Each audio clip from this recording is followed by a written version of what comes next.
Hey guys, thanks for checking out another one of my games.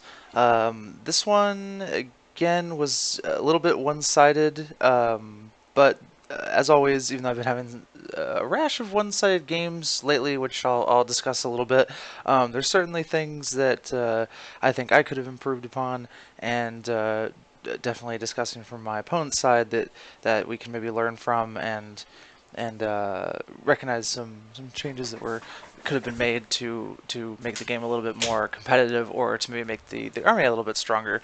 Sorry, my cat just kind of tried to come in here while I was recording this, so I had to kick him out real quick. So let's start with my list. I made some pretty radical changes to my army, including rocket launchers and stuff like that in all of my units, and uh, taking an additional war boss on bike, a couple major changes like that. Those are just things that I thought would help the list out a little bit. I really like the war boss on bike a lot. If you are playing orcs, I highly recommend them. They're extremely efficient at getting into the back lines of your opponent's army and tying up vehicles, getting into smaller units that do more shooting, so things like devastators and all that kind of stuff. That was pretty much their job in this game. I did get them a little bit into some of the tactical squads and stuff like that initially to help me punch through, but then once that was done, they're there to eat Overwatch, which they do fantastically with toughness 6, a bunch of wounds, and a 4+ save, and then just generally, kind of be a nuisance. They can get anywhere on the board. They're also a decent objective scorer. I am going to try to be playing some Maelstrom games because I think that's a lot more interesting and competitive than the Eternal War ones, I think they're called, are, just because scoring as the game goes on actually makes it so that your opponent has to you and your opponent have to kind of think about the game and not just run at each other and kill each other, which is sort of what everybody's playing as now because people are getting used to the new rule set and all that stuff, which is fine. I'm certainly making sure I get the rules under my belt and everything like that as well. Um, from my perspective, the game was pretty straightforward. Seizing was really lucky because that stopped me from having to eat another turn of the shooting from the Dark Angel's army. The list not really optimized to deal with hordes super well, but you always want to not have to eat another turn of shooting if you don't want to. But I mostly just ran through all my units down his throat and then started breaking through the lines and taking things out that way. Um, I made a couple mental errors this game. Just I forgot a couple charges that my opponent was gracious enough to let me do, even though I offered to like d6 it or not do it at all, just because I kind of try to hold myself to harder constraints, because when you make major mistakes, if you don't correct them, they stay in your brain more. That's sort of how I learn everything, not just Warhammer. So generally, when I say someone's trying to get better at the game, I recommend you don't play with takebacks, just because. Uh, you'll get in the habit of it, and then if you go to like a tournament or something like that, those aren't going to fly there. So just some small mental things from me this game. I was happy with my ability to do things like charge the rhino and then consolidate into the tactical squad to stop them from shooting. Stuff like that's really important for close combat armies, especially orcs, which are pretty vulnerable to shooting compared to maybe space marines and stuff like that. So getting those small maneuvers into practice is a very good thing, and I was glad that I was able to recognize that board state and then make those plays. I didn't really go for the mission very much in this scenario. I do have a ton of guys that can pick up the relic, but because my army is so close combat focused, if I pick up the relic, all I'm going to do is take it into my opponent's army with me, which doesn't seem like a good idea. So I knew that basically all he could threaten the relic with was the Terminators. So I left a Weird Boy back to kind of put a bubble of, hey, you can't drop onto the relic. And then he had to drop somewhere, and then I was going to be able to turn around and at least tie up those Terminators, and then if he withdrew from them, I was going to be able to run them down and all that stuff, because they wouldn't be putting out any shooting, and they can't go very far because they're pretty much the same speed as me. I have war bikers and all that kind of stuff, so that was definitely in my favor. Um, let's touch on my opponent's list a little bit. So I have played Michael before. If you guys follow my battle reports, you'll probably see pretty much this exact same list as one of my earlier 2,000 point games that I played. He did make a couple changes to it, changed the Dreadnought loadout, which I liked. change the Terminator loadout, which I like, to an assault cannon from plasma cannon, because plasma cannons are just really bad for whatever reason. I don't know why, but they're drastically overcosted and don't put out nearly enough damage. But other than that, mostly kept the list the same. We did talk about some changes and things like that after the game. I told them that I think Inceptors are way overpriced. They're like over 200 points for three guys who die just like a Marine does, but have two wounds and toughness 5. So they're basically as tough as like a squad of tactical Marines, probably a little bit less so. Again, I'm not a math hammer guy, but it feels like probably less than 10 Marines, even with the toughness 5. Um, and they're just an easy target. You know, they put out so much damage, your opponent's always going to focus them. And in this game, they dropped away from me while still being in shooting range, but I was still able to charge them, put some shots into them, and I just killed them. Those points would be much better spent on like another tactical squad or something like that that has more resiliency and more flexibility. One of the problems with Primaris Marines is they're so hyper focused on one role. If you need them to fulfill that role, that's great. But anti-infantry is not really a role that Marines need help with. You could just bring bolters and stuff like that. So we talked about, dropping those, adding some more tactical, another tactical squad, maybe in a drop pod or something, and then getting some special weapons and some heavy weapons into the tactical squads that he has, like a flame or missile launcher. I think is a good combo. Flame or plasma, or sorry, plasma gun, missile launcher, plasma gun, heavy bolter. I think those are all really competitive choices. So those are some changes he's probably going to make to the list, and I think if we play in the future, it'll be more competitive. Michael's still definitely learning the game, so if you're also still learning the game or just getting into 8th edition, you could probably familiarize yourself with his role a little bit more. I'm definitely more of a veteran player, so I know how to build a competitive list. And I'm kind of just tuning myself to 8th edition instead of coming into the game with entirely fresh eyes. So we definitely had a conversation about it, and I just said, hey, here are my thoughts. This is how I felt during the game about what was dangerous in your army, what wasn't dangerous, all that kind of stuff. So there's always some changes to be made in the list building side of things. In terms of gameplay, I definitely want to focus a little bit more on the Dark Angel side of things. One there was a couple mistakes early on. So one of them was not putting the tactical squads either at max range, like in a line, so a max range line at 24 inches, so they each get one shot, but it's going to be really hard for me to get any kind of charge on them, or moving them forward to get them all within rapid fire range, so 12 inches, so just double the amount of shots he was putting into me. He kind of did the middle of both, so he got neither benefit. He was pretty close to me, but he wasn't in rapid fire range, so that made it an easier charge for me without taking additional damage or anything like that. He also should have used the Rhino as a charge blocker, so the guys get out, the Rhino then moves in front of them, which makes it much harder for me to get that charge off.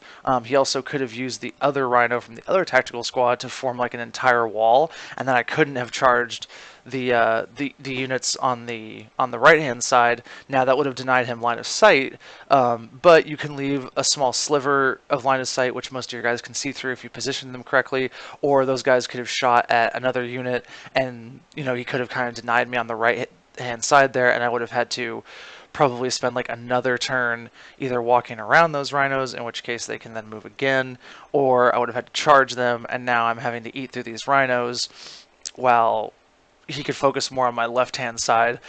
And then with the Terminators coming down and stuff like that, that's a lot to deal with. So I could have been in some trouble there.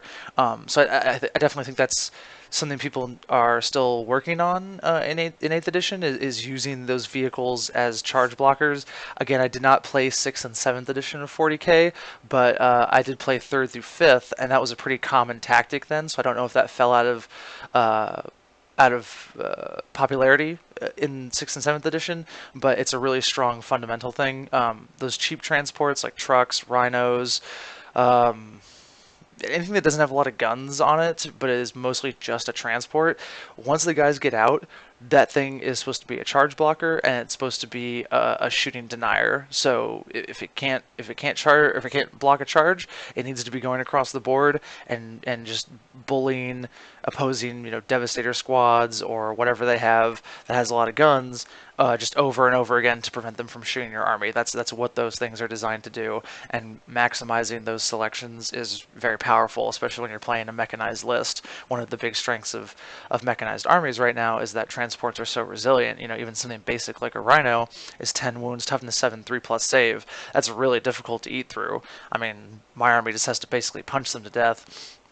I have some rockets, but they're not, known for their accuracy, and I can't use them in combat. So it's pretty much, yeah, just me hacking through these things, and it typically takes 2 to 3 turns to get through one from full health. And in the meantime, that's a whole squad that's just standing there. I can't really withdraw with them because then the Rhino can just charge them again, and I'm stuck in a feedback loop at that point. So I just have to beat through them. That's one of the reasons I made the change to the list with to add some rockets and to add some fightier characters and things like that, so that I can get through these transports a little bit easier than my previous builds could, just because I can foresee that those are going to be obstacles that a lot of people are going to be put down. Mechanized lists are already gain a lot of popularity, online and stuff like that. Razorback spam is going to be a really popular way to run Marines. Mechanized guard is pretty popular right now, and it's probably going to be more popular once missions go more towards the Maelstrom side of things, as the ITC guys have been alluding to, stuff like that. So speed is going to be very important, and as you add speed, you're adding transports, and then those transports have roles as the game go along. So I would definitely prepare yourself to be able to kill quite a few transports per game, as a if you're building a competitive list in mind. Um, the other things that could have been improved on from the Dark Angels side is the positioning of the captain. He was a little bit too much on the flank, and his aura of everybody within 6 inches of me gets to reroll ones is extremely powerful. He should have probably been a little bit more centered, so that the tactical squads and the dreadnought and stuff like that could have benefited from his aura. Turn one, the entire army pretty much could have gotten it, with how castled up Dark Angels were allowed to be, and then he could have broken it a little bit from then, but as it was only about half his army was getting it, and then the captain went down pretty early on. That's another thing that is not specific to this game, but did happen in this game. I see a lot of people are charging characters into units. Charging characters into units, into combat units specifically, is not a good idea, especially ones that have a high volume of attacks. If you've been keeping up with my battle reports, this happens pretty often, and the character almost always dies that turn or the next turn. Characters are not particularly durable. They're very glass cannony, so they don't often have amazing saves, and they have pretty average wound profiles. So it's not hard to just batter them down with a bunch of attacks, or batter them down with like a squad that has a lot of power weapons or something like that. They're just not going to survive. Characters are kind of there more for like mop up duty, and to provide auras. So like the captain would have been much better off this game just hanging back, shooting, still providing the reroll ones aura, and then if there was a squad that was maybe, or a squad of mine I should say, that was maybe a little down, so it had maybe like 10 models left in it, something like that, then he can get in there and cut down a 3 or 4 of those guys and help mop it up. But as it was, he charged into a pretty healthy squad, around 50% or something like that, and then I just focused all my attacks on him and put him into the dirt, and then that removes that aura and that threat from my opponent's army. That's kind of how I'm trying to use my characters. I still struggle with it sometimes too. I'm trying to gauge what they can do as far as damage output and what they can take as far as receiving damage. But generally, I reserve my characters for tying things up that's not a serious threat to them. So again, like vehicles, shooting units, that kind of stuff, or for just being Aurabots, which is perfectly acceptable, especially with Space Marine characters. Space Marines have some of the best auras in the game, as far as all these rerolls they can do and cool stuff like that. Um, Other good way to use characters is as heroic intervention, because if someone charges you, chargers can only attack what they charged that turn. So if they don't declare your character as a charge target, then you can heroically intervene and get some free attacks in there.